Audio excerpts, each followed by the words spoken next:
તો અમારી આ ટ્રીપનો ટોટલ ખર્ચો થયો છે જવા આવવાના ટોટલ ટોલ નાકાના થયા કોથમીર નાખવાની સ્ટાઇલ इसमें डालेंगे थोड़ा कोथमीर 1200 કિલોમીટર આપણે નોન સ્ટોપ ગાડી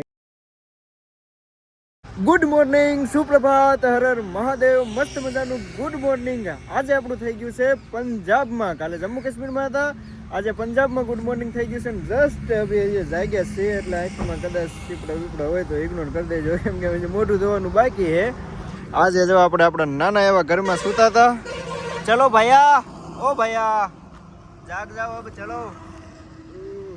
चलो चलो 8 बज गए हैं ચાલો હવે છે ને હવે અમે પાછા જઈએ છીએ ઘરે રિટર્ન એ તો મેં તમને કાલે જ કહી દીધું હતું કે લેહ લદ્દાખનું સપનું આપણું કાંઈ નહીં યાર અત્યારે રસ્તા બંધ હતા ને એટલે જઈ નથી શક્યા બાકી આરે આપણી બ્રેજોડી આર્યો હાઈવે અને અહીંયા છે જીઓનો પંપ જે કહેવાતું હોય અત્યારમાં સવારમાં થોડુંક જબાન ફિસલ રહી છે કોઈ દિક્કત નહીં ચાલો જલ્દીથી મોઢા ખખાડીએ હા ભાઈ મોઢું ખખાડવાનું ચાલુ કરી દીધું છે યે કઈ નહીં હાલો હવે છે ને થોડાક ફ્રેશ થઈ જઈએ हाँ ये कर लो पहले ચાલો બાબલા બધા થઈ ગયા છે મસ્ત મજાના રૂપાળા તૈયાર થઈ ગયા છે જો કેટલું મોઢું ચમકાય છે અને આ બાજુ વાહ ભાઈ વાહ જો બધા થઈ ગયા છે તૈયાર હવે આપણું રથ આપણું ઉપડશે ઘર બાજુ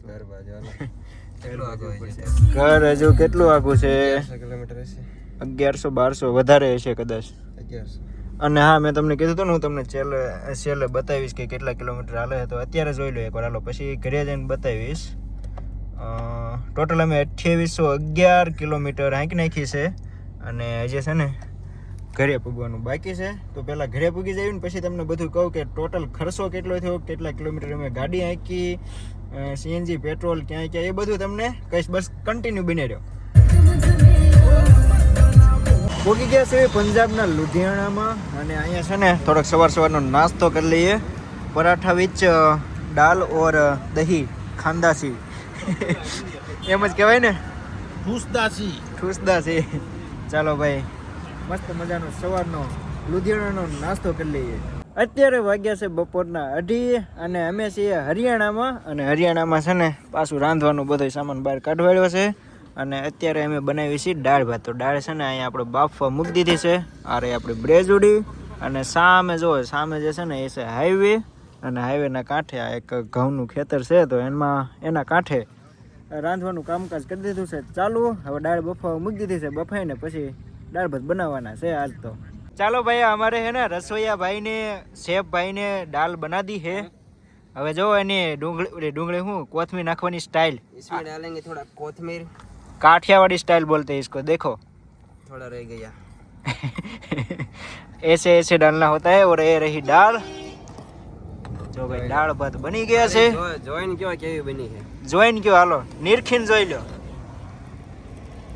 રેડી જોઈ લીધું હવે કહી દેજો આ કારીગરે બનાવી છે દાળ ભાત બનીને રેડી થઈ ગયા છે અને બધાય બે ગયા છે વાળું પ્લસ બપોરા પ્લસ શિરામણ બધું એક સાથે કોને બનાવી તો કયો અમારા પ્રદીપભાઈએ બનાવ્યા છે ઓછા લીધા છે તમે બધા જાજા લીધા પ્રદીપભાઈએ છે ને દાળ ભાત બનાવ્યા છે ને એને છે ને હાવ ઓછા જ લીધા છે જો થાળીમાં એક જરીક જ છે અને અમે બે થોડા લીધા એટલે અમે બે વધારે લીધા છે કાંઈ નહીં હાલો હવે છે ને જમી લેવી ફટાફટ દાળ ભાત આજે દાળ ભાત ખાઈને પેટ ભરી લીધું ને હવે થઈ ગયા છીએ ઓન ધ વે ઘર ભેગા કેમ કે લેહ લદ્દાખ તો જવા મળ્યું નથી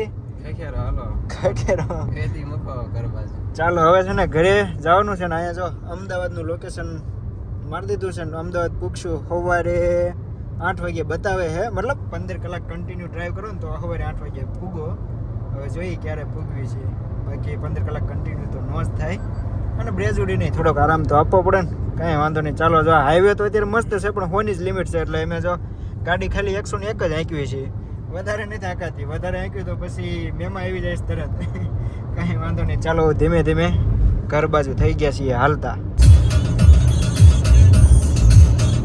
અત્યારે વાગી ગયા છે 10:30 અને અમે પહોંચ્યા છીએ રાજસ્થાનના અજમેરની નજીક કયું ગામડું હતું ભૂલી ગયો રેવો જોઈ લો કિશનગઢ આ તો કિશનગઢ પહોંચી ગયા છે રાજસ્થાનના અને આ રસ્તામાં જો ફોગ છે નકરો ધુમ્મસ એટલે ગાડી કઈ હાલતી નથી અમારે તુષારભાઈ કંટાળી ગયા છે કેવું લાગે છે તુષારભાઈ તમને બોલે જેવું નથી.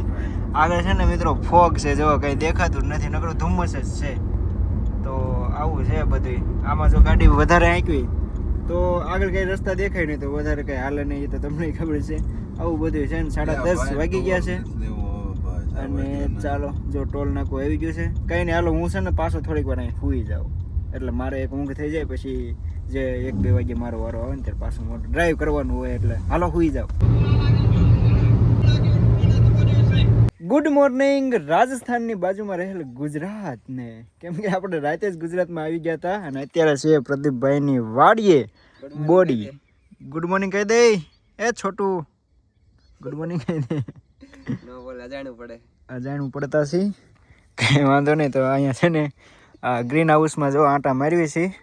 આમાં આ શું વાવ્યું છે? કાકડી, ખીરા કાકડી વાયા છે. જો આવું છે બધી. તો અમે છે ને ભાઈ 8 વાગ્યાની આસપાસ પૂગી ગયા હતા અહીંયા બોડી, 8-8:30ની આસપાસ. અને પછી વાડી આવીને સિરાયા અને મોઢા બોઢા ધોયા ને એવું બધું કર્યું ને, એટલે અત્યારે 10 વાગી ગયા છે.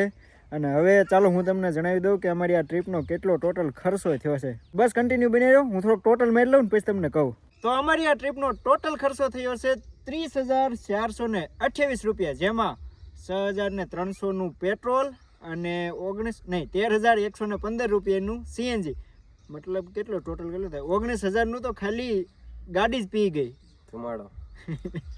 તો ટોટલ 30,428 રૂપિયાનો અમારો ટોટલ ખર્ચો થયો હતો. એમાંથી 19,415 રૂપિયા ગાડીનો એકલીનો હતો અને બાકી અમારે ત્રણેયનો કેટલા 11,000 જેવા અમારે ત્રણેયનો ખર્ચો છે, જેમાં 1-2 ટાઈમ અમે કદાચ બહાર જમ્યા આવીશું એ, અને બાકી રૂમ ભાડું ને એવું બધું હશે ને. બીજું તો ક્યાં આપણે હા 1-2 જગ્યાએ રૂમ એટલે કાશ્મીરમાં લીધા, શ્રીનગરમાં. બાકી તો ટેન્ટ નાખીને જ બધી હુતા છે શ્રીનગરમાં એક રૂમ ને. બીજું તો બીજો શેનો ખર્ચો ચડી ગયો તો આપણે? ગેસનો બાટલો, ગેસનો કરિયાણું લીધું હતું એ ડીમાર્ટમાં, એ બધું આમાં એડ થઈ ગયું ને. જમવાનું ને એવું બધું લઈ ગયા હતા ને, એ બધું મતલબ બધું આવી ગયું. ટૂંકમાં 30,000માં અમારી આ અઠવાડિયાની ટ્રીપ કમ્પ્લીટ થઈ ગઈ. એમાં અમે જમવાનું હારે લઈ ગયા હતા એટલે 30,000માં પતી ગયું. બાકી તો 50,000ની આસપાસ પૂગી જાય. શું કેવું તમારે? વધારે થઈ જાય. રૂમ રાખ્યો 1-2 નાઈટ જ રૂમ રાખ્યો, બાકી વધારે રાખ્યો હોય તો 50 પગે. કેમ કે પછી રૂમ ભાડે આવ્યો હોય. આમ તો અમે છે ને ઓફ સિઝનમાં ગયા હતા એટલે રૂમ ભાડા નોર્મલ હતા, બહુ કઈ હાઈ નતા. કઈ નહીં, તો આ તો અમારું ફૂલ ખર્ચો ટોટલ ટ્રીપનો ખર્ચો એટલો થયો હોય. ઇધર દેખો. Bye bye. સારું હાલો, તો અભી હમ નીકળતે હે પ્રદીપભાઈ. ચલો હાલો, નેક્સ્ટ ટ્રીપ નું નક્કી કરીને પછી મને નેક્સ્ટ ટ્રીપ અમે ડાયરેક્ટ જઈશું, આપણે ક્યાંક જઈશું. કાંઈ નહીં, હાલો જ્યાં જવાનું થાય ને નક્કી કરીને પછી કહેજો, પણ થોડાક ટાઈમ પછી, કેમ કે હમણાં ઘરે જ નહીં નીકળવા દે. કાંઈ નહીં, સારું હાલો ભાઈ. હવે છે ને અમારે જવાનું છે ઘરે ને આ ભાઈને હજી અહીંથી રાજકોટ પૂગવાનું છે. ઘરે જઈને જે તો અમે 1 અઠવાડિયાનું એકાદ નાખ્યું, કેમ કે બહાર હતા તો નાકે હરખા નાયા ન હોય. ઘરે જઈને 1 અઠવાડિયાનું આમ મસ્ત મજાનું નાઈ લેવાનું છે પહેલાં તો. ચાલો ભાઈ, ફાઇનલી બ્રેજોડી ઘરે પહોંચી ગઈ છે અને એની જગ્યાએ આપણે ઊભી રાખી દીધી છે. તો સહી સલામત આપણે બ્રેજોડીને લઈને ઘરે પહોંચી ગયા છીએ. અને ચાલો, મેં તમને પહેલા વિડીયોમાં કીધું હતું ને, પહેલા વ્લોગમાં કેટલા કિલોમીટર હાલે છે એ તમને દેખાડીશ. તો અત્યારે તમને ટોટલ દેખાડી દઉં કેટલા કિલોમીટર હાલી છે આપણી બ્રેજોડી. ચાલો 1 સેકન્ડ, એ હુઆ ચાલુ. ઓકે, જો ટોટલ જો આપણે કંઈક ગયા ને ત્યારે મને યાદ નથી, પણ 40,000ની આસપાસ હતું, 40,600 કે એમ કંઈક. અને અત્યારે જો 45,012 કિલોમીટર થઈ ગઈ છે. આ એ ટ્રીપ તો એ તો રિસેટ થતી જ હોય. ઓકે, ટોટલ છે ને આપણે 4,367.8 કિલોમીટર આટલી ગાડી હાંકી છે. આ છે આપણી ટોટલ ટ્રીપ. ઘરે આવીને મેં તો મસ્ત મજાનું નાઈ લીધું. જો કેવો મસ્ત મજાનો રૂપાળો થઈ ગયો. તો એવી જ રીતે ભાઈ આપણી બ્રેજુડીને હવે રૂપાળી કરવી પડશે. જો કેટલી બધી ધૂળ ચોટી ગઈ છે. અને એક વાત કહું બ્રેજુડીની તમને, આને છે ને અમે નોન સ્ટોપ કાલે, એટલે કે જ્યારે અમે હરિયાણામાં જે દાળ ભાત છેલ્લા આપણે કર્યા ત્યાંથી પછી નોન સ્ટોપ હાંકી છે ને ગુજરાત સુધી 15 કલાક કન્ટિન્યુ હાંકે. ખાલી CNG ભરવા માટે વચ્ચે 5-5 મિનિટ ઊભા રહેતા ને એ જ તે. બાકી બ્રેજુડીને ક્યાંય આપણે પોરો નથી આપ્યો. કેટલું 1200 કિલોમીટર આપણે નોન સ્ટોપ ગાડી હાંકી, બોલો, આખી રાત અને 2-3 કલાક બીજી. તો એ રીતે ક્યાંય આપણો સાથ નથી છોડ્યો બ્રેજુડી. હજી આખી ટ્રીપમાં અમારે વચમાં ક્યાંય પંચર કે એવું કાંઈ નથી પડ્યું. મતલબ આપણી સાથે છે આપણી બ્રેજુડી, ક્યાંય એટલે ક્યાંય સાથ નથી છોડ્યો. તો આટલો બધો અમારો સાથ આપ્યો છે. તો ચાલો હવે આને નવારવી અને થોડીક રૂપાળી કરી દેવી. અરે હા, ટોટલ ખર્ચામાં એક વાત તો તમને કહેવાની ભૂલાઈ જ ગઈ, આનો ટોલ ટેક્સ. તો ટોલ આપણો થયો છે ટોટલ 6,000નો, જવાનો 3,000નો, આવવાનો 3,000નો, ટોટલ 6,000નો ટોલ ટેક્સ કપાણો છે. બ્રેજુડીને ધોવા માટે જસદન લઈને આવતા રહ્યા છીએ અને દરવાજા જો ખોલી નાખ્યું છે. હવે હમણાં થોડી જ વારમાં થઈ જવાની છે નવી નકોર રૂપાળી.